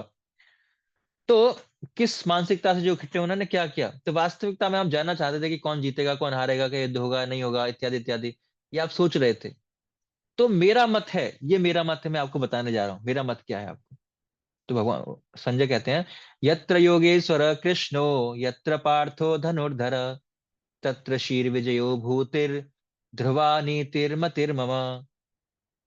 हे राजन, जहां भगवान कृष्ण हैं, जो सभी योगियों के ईश्वर हैं, जहां अर्जुन जैसा धनुर्धर है, वहां पर ये चार चीजें तो होनी ही होनी है। क्या, बहुत ऐश्वर्य होगा वहां पर, जीत हमेशा उनकी होगी जहाँ कृष्ण और अर्जुन है। साथ ही साथ ध्रुवामी, है ना, क्या होगा वहां पर, नीति होगी, वो झूठ बोलकर धोखा देकर नहीं जीतेंगे, नीति के साथ लड़ेंगे, ईमानदारी से लड़ेंगे, फिर भी जीतेंगे। और आपके बेटे की तरह ही वो धर्म का मार कर अपना कर जीतेंगे, क्योंकि कृष्ण के पक्ष में है। नहीं, उनके पास में बहुत ज्यादा शक्ति भी होगी जिससे वो प्रदर्शन करेंगे। ये मेरा मत है। तो कौन जीतेगा मैं आपको बता रहा हूँ, पांडव जीतने वाले हैं। मतलब इनडायरेक्टली संजय धृतराष्ट्र को बता रहा है कि भाई जहां अर्जुन कृष्ण है वो जीत उन्हीं की होने वाली है ना, आपका, आपके बेटों का कुछ नहीं होने वाला। तो आप कल्पना कर सकते हो कि धृतराष्ट्र ने जब ये सुनता है कितना दुखी हो गया होगा, क्योंकि वो चाहता था कि अर्जुन युद्ध ना लड़े, लेकिन अब तो अर्जुन और शक्ति से युद्ध करेगा, कॉन्फिडेंस आ गया, पहले से भी ज्यादा उत्साह के साथ युद्ध लड़ने के लिए तैयार है अर्जुन अब। तो धृतराष्ट्र थोड़ा सा दुखी होते हैं। तो संजय ने ये मौका लिया धृतराष्ट्र को गीता सुनाने के लिए। संजय चाहता था कि, तो पहले भी कह सकता था इस कंक्लूजन को, लेकिन अभी बोला। तो धृतराष्ट्र को, राजा मैं जानता हूं आप क्या सोच रहे हो, मुझे आपकी मानसिकता पता है, तो पहले ही बता सकता था, लेकिन आप जो भी सोच रहे हो गलत सोच रहे हो। अर्जुन युद्ध लड़ेगा और अर्जुन और पांडव ही युद्ध जीतेंगे, शॉर्टकट में। एक क्वेश्चन था धृतराष्ट्र का, कि उसका उत्तर संजय ने एक श्लोक में यहाँ पर दिया। लेकिन संजय ने पूरी गीता को सुनाया। उद्देश्य क्या था उसका, एक तो संजय को स्वयं को गीता सुनने का और स्मरण करने का अवसर प्राप्त हुआ, जिससे कि संजय को लाभ हुआ, और साथ ही साथ धृतराष्ट्र को भी गीता सुनने का लाभ मिल गया।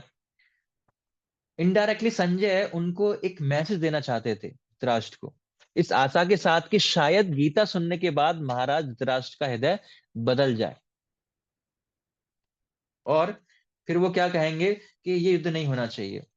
छोड़ो, अपनी सेनाओं को वापस बुला लो, मैं दुर्योधन को समझा लूंगा, मैं राजा हूं, मैं चाहता हूँ युद्ध ना हो, सब वापस आ जाओ, अपने अपने राज्य में आधा आधा बांट दूंगा, है ना। लेकिन चूंकि धृतराष्ट्र अंधा था, आंखों से और बुद्धि से और आध्यात्मिक स्तर से भी, धार्मिक रूप से भी, तो इतना कुछ सुनने के बाद भी उसकी मति नहीं बदली। गीता का ज्ञान सुनने के बाद भी उसको ज्ञान नहीं मिला, वो वैसे की वैसा ही सोच रहा है। अंत में वो कहता है कि अब मैं क्या करना चाहता हूँ, मैं तो लाचार हूँ, मैं तो, मेरे भाग्य में लिखा है वो होकर रहेगा। अगर भाग्य में लिखा है युद्ध है, भाग्य में लिखा है मेरे पुत्र मारे जाएंगे, तो मारे जाएंगे, क्या कर सकते हैं इसमें। जीत पांडवों की होगी तो होगी, लेकिन युद्ध होगा। तो मैं कौन होता हूँ भाग्य को रोकने वाला, मैं तो एक छोटा सा इंसान हूँ, मैं कुछ नहीं कर सकता, इस प्रकार धृतराष्ट्र कहते हैं और चुप हो जाते हैं। और आगे फिर संजय महाभारत के पहले दिन क्या युद्ध हुआ बताते हैं, दूसरे दिन क्या हुआ, तीसरे दिन क्या हुआ, एक एक करके हर दिन के बाद में धृतराष्ट्र को सारी इंफॉर्मेशन भगवान के रूप में बताते जाते हैं। तो इस प्रकार यहाँ पर जो हमारा गीता डिप्लोमा कोर्स है, भगवद गीता के ऊपर जो बेस था, 19 सत्रों के माध्यम से हमने इसको जाना, और मैं आशा करता हूँ आप लोगों को ये समझ में आया होगा। तो यहाँ पर इस चैप्टर में हमने जाना मोक्ष संन्यास योग, मुक्ति की भावना को भी त्याग कर कृष्ण से जुड़ना। मोक्ष संन्यास योग शरणागति, ये चैप्टर सिखाता है हमें। एग्जाम्पल मैं हमेशा देता हूँ कि किसी व्यक्ति के घर पे प्रवेश करना है हमको, अगर करना है तो उस व्यक्ति के घर पर एक बड़ा कुत्ता पाल रखा है उसने। तो जब जब भी अंदर जाने की हम जाएंगे, कोशिश करेंगे, तो भौंकेगा बार बार, हमको डराने का प्रयास करेगा। तो उस व्यक्ति के लिए सबसे आसान क्या है, उस घर के मालिक को बुलाए। तो मालिक उसको बोलेगा नहीं, अपना बंदा आने दो, तो कुत्ता क्या है, वापस चला जाएगा और व्यक्ति आराम से अंदर जा सकता है। तो उसी प्रकार संसार से बाहर निकलना मुश्किल है, क्योंकि संसार में जो माया देवी हैं भगवान के वॉच डॉग के समान है, वो हमें नहीं जाने देंगे यहाँ से भगवान के पास। लेकिन भगवान को अगर हम सरेंडर हो जाएंगे, भगवान को पुकारेंगे, भगवान के शरणागत हो जाएंगे, तो भगवान माया देवी को बोलेंगे नहीं, मेरा व्यक्ति आने दो, इसको परेशान मत करो। तो ये आसान तरीका है पहुंचने का भगवान के पास। अपने बल से नहीं पहुंच सकते, लेकिन अगर भगवान को शरणागत हो जाएंगे तो अंतिम लक्ष्य को प्राप्त करना हमारे लिए बहुत आसान होगा। कुछ प्रमुख शिक्षाएं यहाँ से हम ले सकते हैं। पहला है उद्देश्य अच्छी तरह से जाने हम, फिर कार्य करें। तो गीता से हमने जाना कि क्या करते हैं वो भी सही होता है, सही होना चाहिए गीता के अनुसार, लेकिन साथ के साथ उसके पीछे के उद्देश्य बहुत महत्वपूर्ण है, रोल प्ले करता है। तो हमें अपने मनोभाव की जानना चाहिए, किस लिए कार्य करना है, हर चीज के उद्देश्य है, यज्ञ दान तपस्या, हर चीज का उद्देश्य है। तो उस उद्देश्य को समझने के बाद ही कार्य हमें करना चाहिए। दूसरी शिक्षा, स्वयं को पहचानो, बहुत जरूरी है। अर्जुन क्षत्रिय था, तो कृष्ण उससे नहीं एक्सपेक्ट कर रहे थे कि अर्जुन अपने स्वभाव को बदल दे। उसी प्रकार आध्यात्मिक में प्रगति करने के लिए ऐसा जरूरी नहीं कि हमें स्वभाव को बदलना होगा, हम जैसे हैं उसी भाव को हमें भगवान की सेवा में लगाना है ना। पूरे जो भी चेतना है हमारी, जैसा भी हम कार्य कर सकते हैं, तो किसी के समान हमें बदलने की आवश्यकता नहीं है, किसी के समान बनने की आवश्यकता नहीं है। जो हमें स्वभाव मिला है, जो शरीर मिला है, मन मिला है, उसके साथ में एक स्वभाव आया है, और उस स्वभाव पर जीतना मुश्किल होता है, लेकिन सबसे आसान तरीका क्या है, उस स्वभाव को आप पहचानो और उस स्वभाव को भगवान की सेवा में लगाओ। स्वभाव को पहचानो जैसे आप हो, और जैसे भी हो, तमोगुण में, रजोगुण में, सतोगुण में, उस स्वभाव के अनुसार कार्य करें। भगवान की प्रसन्नता के लिए कार्य करेंगे, फलों को भगवान को अर्पित करेंगे, भगवान का नाम जपते हुए करेंगे, तो निश्चित रूप से हमें आध्यात्मिकता में प्रगति करने का मौका मिलेगा। इसी शिक्षा भगवान हमें मजबूर नहीं करते, है ना। पूरी गीता सुनाने के बाद, इतनी मेहनत करने के बाद, भगवान कृष्ण अर्जुन को क्या कहते हैं, अब तुम जो चाहो, जो चाहो वो करो। मतलब ऐसा नहीं फोर्स करना, भाई मैंने ज्ञान दिया, आपको फॉलो करना ही पड़ेगा, मेरा टाइम वेस्ट कर दिया आपने 1 घंटे का, अगर फॉलो नहीं करना तो मेरा टाइम वेस्ट क्यों किया। नहीं, भगवान फोर्स नहीं कर रहे। तो मैंने बता दिया सही क्या गलत क्या है, तुम्हें क्या लाभ मिलेगा, मैंने बता दिया। अब मैं जबरदस्ती नहीं करूंगा, आपकी इच्छा है, यथा इच्छसि तथा कुरु। भगत तो भगवान मजबूर नहीं करते, भगवान हमसे प्रेम करते हैं। तो प्रेम जो है उस स्वेच्छा से होता है। तो कृष्ण कहते हैं अर्जुन, तुम कुछ समझ लिए, मैंने तुम्हें प्रेम से समझाया, इसलिए नहीं कि तुमसे कुछ मैं एक्सपेक्ट कर रहा हूं, नहीं, तुम मेरे मित्र हो, इसलिए मैंने तुम्हें बता दिया। अब तुम क्या करना चाहते हो, क्यों करना चाहते हो, किस बेसिस पे डिसाइड करना चाहते हो, वो तुम्हारे ऊपर है। तुम जैसा करना चाहते हो वैसा करो, मैं अनासक्त हूँ, मुझे कोई आसक्ति नहीं है कि तुम ऐसा ही करो, तथा अच्छी तथा करो। और नेक्स्ट लेसन हमने क्या सीखा कि अगर आप सच में किसी विषय को अच्छे से सीखना चाहते हैं तो ऑफ कोर्स उसको पढ़ना चाहिए हमें। उसके अलावा आप एक और चीज अप्लाई कर सकते हैं अपने जीवन को, उस विषय को अच्छे सीख पाओगे, और वो है दूसरों को सिखाकर। आपको इस तरह वो सीखना है कि दूसरों को सिखाना है मुझे। जब हम दूसरों को पढ़ाएंगे तो उसको हम ज्यादा अच्छी तरह से समझ पाएंगे। तो सीखने के लिए सिखाओ। गीता हमने अभी तक जितना भी समझा है, आपने जितना भी पर्सनल स्टडी के द्वारा, इस कोर्स के द्वारा हमने जो भी समझा है, तो हमें दूसरों को बताने का कोशिश करना है। छोटा सा 10 मिनट का क्लास, 15 मिनट का क्लास हमें दूसरे लोगों को देना है, तो जिससे हमारे ज्ञान में और वृद्धि होगी, अंडरस्टैंडिंग हमारी और बढ़ेगी। इनफैक्ट आप भगवान को और अधिक पसंद कर पाओगे। व्यक्ति गीता के संदेश को बांटता है तो भगवान कहते हैं वो मुझे प्रिय बन जाता है। तो आप किसी व्यक्ति को काम करोगे तो व्यक्ति आपको पसंद करने लगेगा। इसलिए भगवान कृष्ण वही कहते हैं कि मेरे संदेश पहुंचाओगे तो मैं आपका प्रिय बन जाऊंगा। तो सीखने के लिए सिखाना है हमको। और फिर लास्ट सेशन इस शिक्षा में कृतज्ञता से व्यक्ति का हृदय आनंद रहता है। इसलिए हमें कभी कभी मौका नहीं खोना चाहिए थैंक यू बोलने का, थैंक यू एक्सप्रेस करने का, ग्रेटिट्यूड एक्सप्रेस करने का, अपने कृतज्ञता को एक्सप्रेस करने का। हमें कंजूसी नहीं करनी चाहिए। जब भी हमें मौका मिले तो हमें करना चाहिए। अगर हम वो करते हैं तो कृतज्ञता व्यक्त करते हैं तो उससे हमें लाभ मिले ना मिले और बात है, लेकिन अगर हम कृतज्ञता व्यक्त करते हैं तो हमें एक लाभ अवश्य मिलता है, हमारा हृदय आनंद से भर जाता है। तो जब भी हमें मौका मिले ऐसा जिनका हमारे जीवन में कुछ योगदान है, तो हमें हमेशा कृतज्ञता फील करनी चाहिए। जब भी मिले तो उनका थैंक यू धन्यवाद देना चाहिए, उनका गुणगान करना चाहिए हमको। जब भी हमें अवसर मिले हमें उस अवसर का लाभ उठाना चाहिए। जिस प्रकार संजय यहाँ पर अवसर का फायदा उठाया और व्यास देव जी को एक बार से बोला कि आपकी कृपा से मैं ये सारा सुन पा रहा हूँ। अगर वो व्यक्ति नहीं भी है तो भी हमें दूसरों के सामने उस कृतज्ञता को व्यक्त करना चाहिए, धन्यवाद देना चाहिए, तो हम खुशी आनंद हृदय में अनुभव कर पाएंगे। तो यहाँ पर आज हम समाप्त करेंगे। तो ये चैप्टर बहुत लंबा था, एक स्लाइड में पूरे चैप्टर को समराइज करना संभव नहीं था, तो यहाँ पर वो नहीं है। आप इस रिकॉर्डिंग सुनकर समराइज कर सकते हैं। और आप सब लोगों का बहुत बहुत धन्यवाद। यहाँ पर ये जो अध्याय है, जो हमारा कोर्स है, यहाँ पर समाप्त होता है। और जो क्विज हमने रखे थे, जो मैं क्विज आपको 19 सेशन का भी शेयर कर दूंगा। जिन लोगों के क्विज बचे हुए हैं अभी, तो जैसे मैंने पिछले सेशन में बताया था कि 15 फरवरी लास्ट डेट है। तो 15 फरवरी तक जिसके जितने एग्जाम बचे हैं, क्विज बचे हैं, वो आपको देने हैं। और उसमें 60% मार्क्स आना अनिवार्य है अगर आपको सर्टिफिकेट चाहिए उसमें तो। और तभी आप उसमें कर पाएंगे। तो 15 तारीख के बाद कोई भी एग्जाम स्वीकार नहीं किया जाएगा। तब तक 15 तारीख तक अभी 15 दिन है पूरे पूरे। तो जितने भी क्विज आपके बचे हैं, आपके पास टाइम है, आप उनको दे सकते हैं, उनको पढ़ सकते हैं, अ, जिससे कि आप उसका लाभ उठा पाएंगे और आपको सर्टिफिकेट मिलेगा। तो आपका सच में मैं पूरे हृदय से धन्यवाद करता हूँ इस कोर्स से जुड़ने के लिए। इतने महीनों से आप करते आ रहे हैं, लगभग 4-5 महीने शायद हो गए इस कोर्स को हम कर रहे हैं। और मैं आशा करता हूँ कि आपने निश्चित रूप से कुछ न कुछ सीखा होगा इस कोर्स से। और इसका श्रेय मुझे बिल्कुल भी नहीं जाता है। जो मेरे सीनियर हैं, जो गुरुजन हैं, जो उनसे मैंने सीखा सुना पढ़ा, मैं इसका श्रेय उनको देता हूँ। और इस कोर्स के दौरान अगर कोई भी त्रुटि हुई है, निश्चित रूप से गलतियां हुई होंगी, तो उसके जिम्मेदार पूरा मैं हूँ, है ना। मेरी वजह से कुछ गलतियां हुई हैं तो उसके लिए मैं आपसे एक क्षमा याचना करता हूँ। अगर इस कोर्स के माध्यम से किसी को कुछ बुरा लगा हो, किसी ने पर्सनल, तो मैं उसके लिए क्षमा प्रार्थी हूँ। मेरा ऐसा उद्देश्य नहीं था, लेकिन बाई चांस किसी को लगा तो आप मुझे क्षमा कर सकते हैं। तो आप सब लोगों का बहुत बहुत धन्यवाद इस कोर्स से जुड़ने के लिए, क्विज सॉल्व करने के लिए, और कुछ न कुछ शिक्षा प्राप्त करने के लिए। हरे कृष्ण।